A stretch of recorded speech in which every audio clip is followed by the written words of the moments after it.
So it's been a while since I posted anything. After that burnout video, I just kind of did what um, my friend Tony was suggesting, saying uh, just take a while to relax and come back stronger. And part of me wasn't thinking about missing out on any days. Like I was gonna give an update video about my progress with trying to get a job at my local Regal theater, but sadly that wasn't the case, and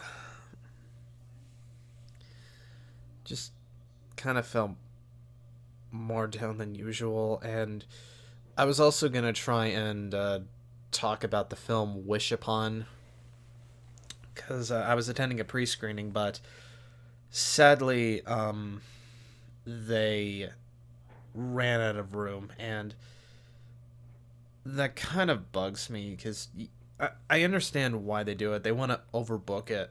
They overbook it because they want to get as many people in there as possible, but sometimes they leave off like one or two rows for the press, who for a majority of the time barely even show up.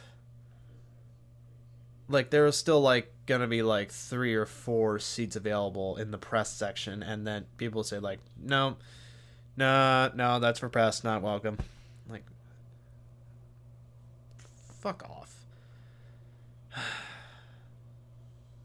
But I did at least see like 2 movies that day. The Hero and The House. Just a quick rundown. The Hero, really good. Fantastic performance from Sam Elliott. House. Oh, I'm sorry. The House. I'm really getting sick of comedians in comedy films just constantly ad-libbing and not sticking to the script, because that just, it gets annoying, and it's just padding, and half of the stuff they say isn't funny.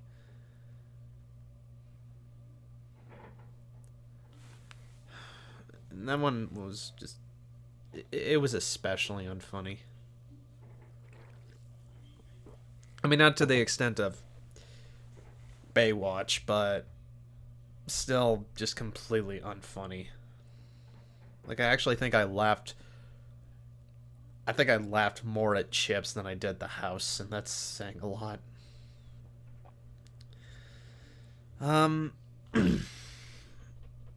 But I figured I'd at least talk about something, and I figured I'd talk about what I saw last night, which was War for the Planet of the Apes. Yeah, I attended the marathon screening. So I got to get a refresher from seeing both Rise of the Planet of the Apes and Dawn of the Planet of the Apes. I mean, Planet of the Apes series is what it is. It's a sci-fi classic. The original, very famous, like, has one of the best twists ever.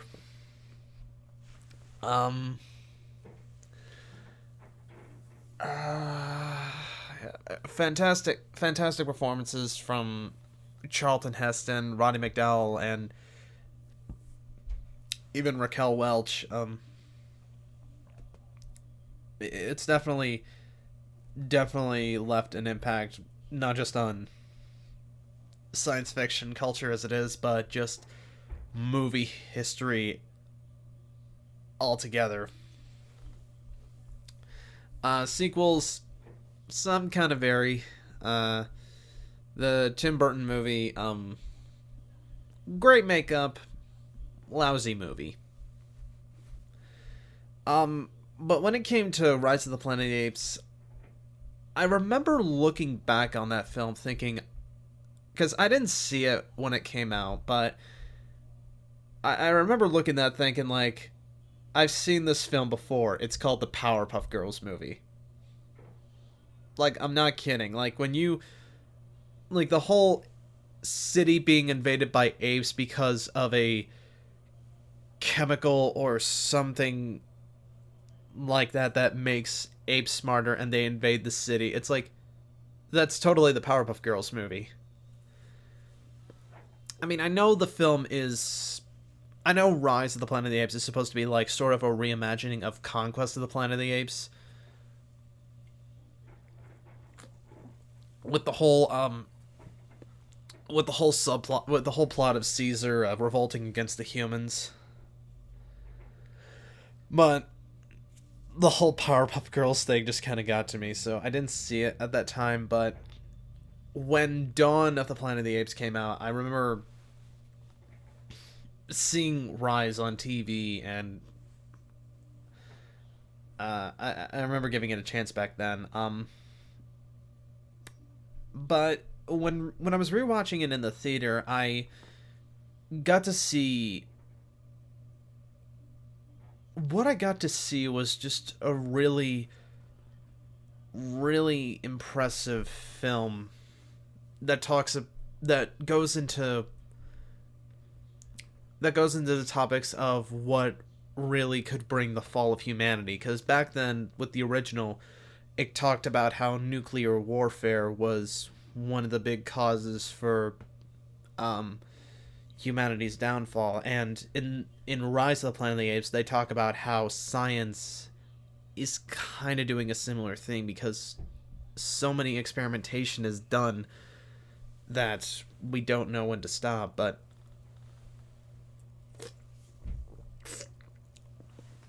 I mean, I don't know if that's like the main gist of it, but just looking at that, it's still a really fascinating film.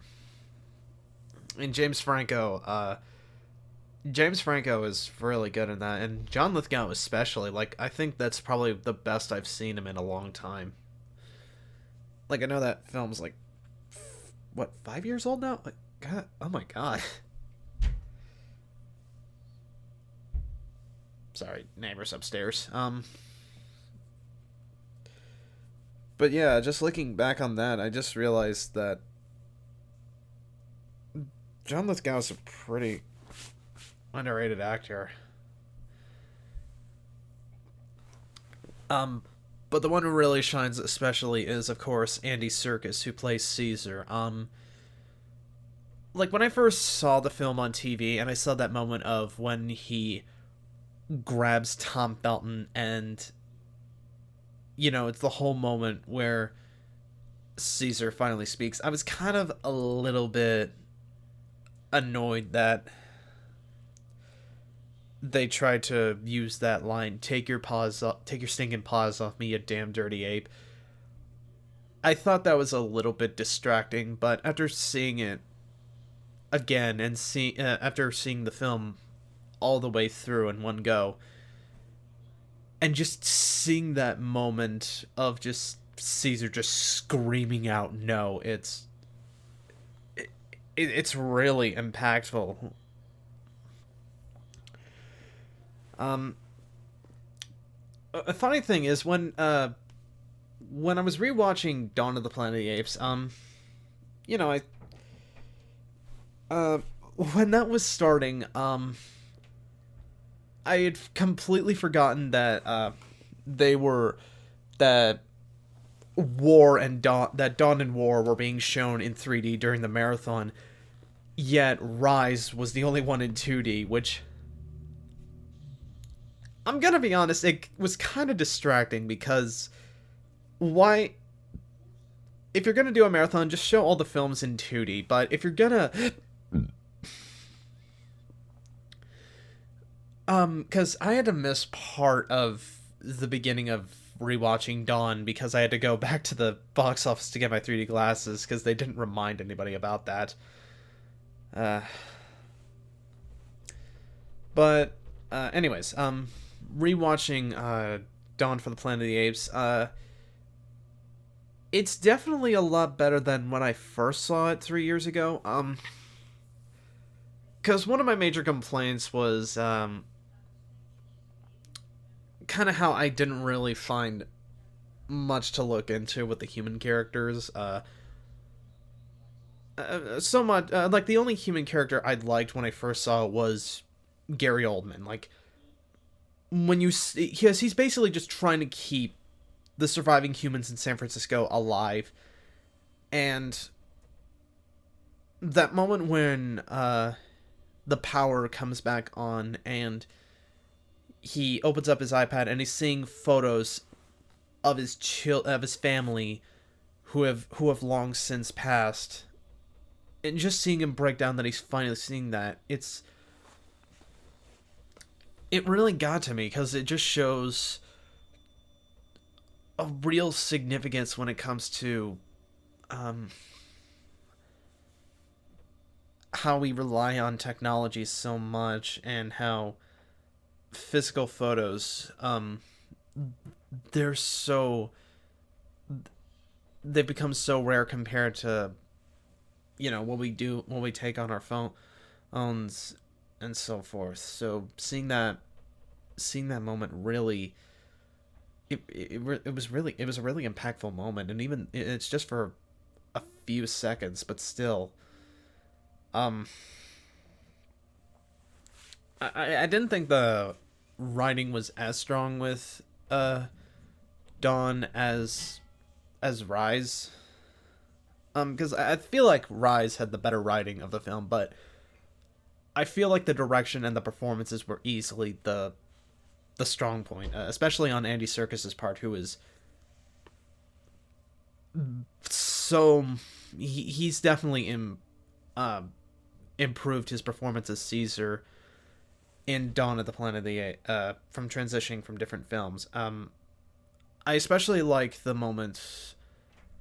I love the moments when we're focusing on the ape society, where we're mostly just focusing on the atmosphere and the apes communicating through sign language mostly, up until aside from Caesar's part, because he's the one who has because he's the one who's developed the ways of speaking human, um the most. um but yeah, it's like, to me, that was just the best part of uh Dawn of the Planet of the Apes, was just seeing, the apes living among their lives in their own society. um and I feel like that's also, going over to War of the Planet of the Apes, that's also one of the strongest aspects that I think director Matt Reeves caught on with, because he directed both Dawn and War. So with War, I gotta say, like, considering it mostly focuses, like, a majority of the time, yeah, I believe for like the first big half of this movie, it's mostly focusing on the apes and just they're interacting, whether it's through their own society or from them just trying to hunt down um Woody Harrelson's character. It is really impactful. Just and I think the best connection throughout all of it is the chemistry between Caesar and the orangutan Maurice, who has been there as part of Caesar's revolution since Rise of the Planet of the Apes, and you've seen their friendship build throughout the series. Yeah, so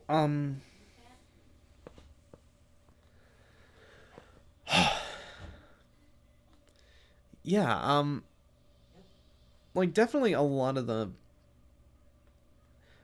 one thing I will say about War is that by the time it gets to the human base camp, I feel like it kind of drags in places, because that's been something that I've noticed throughout the Planet of the Apes reboot trilogy. There's always been something that has kind of irked me a certain way. Like, through Rise, I had a problem through dealing with Tom Felton's character. I mean, he did fine, but it just wasn't really a character that I thought was well written. And then when it came to Rise, I kind of only found myself feeling uh, a strong connection with Gary Oldman's human character. And then with this one, um, I definitely found more characters to like in this one. And considering like there's only one major human character in the film, and that's Woody Harrelson, I felt like that was a big improvement.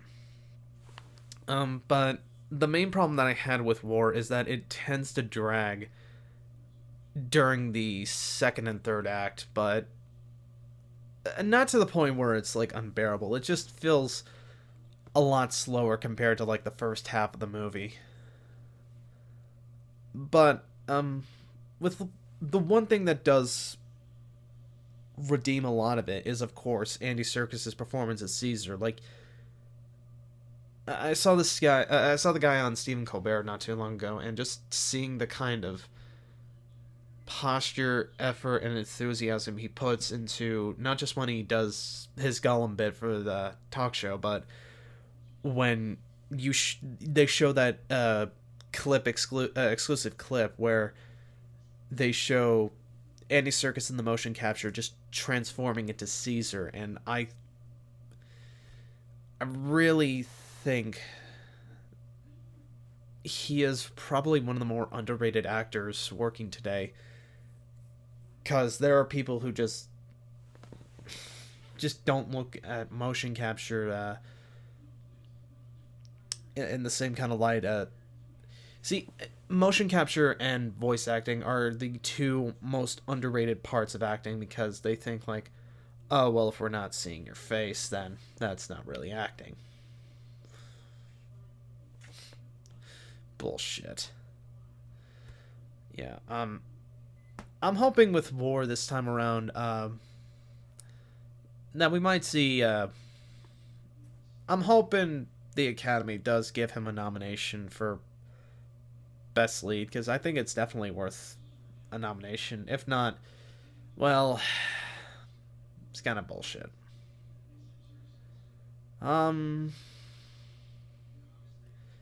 Yeah, I guess there's none else much to talk about except go see War for the Planet of the Apes.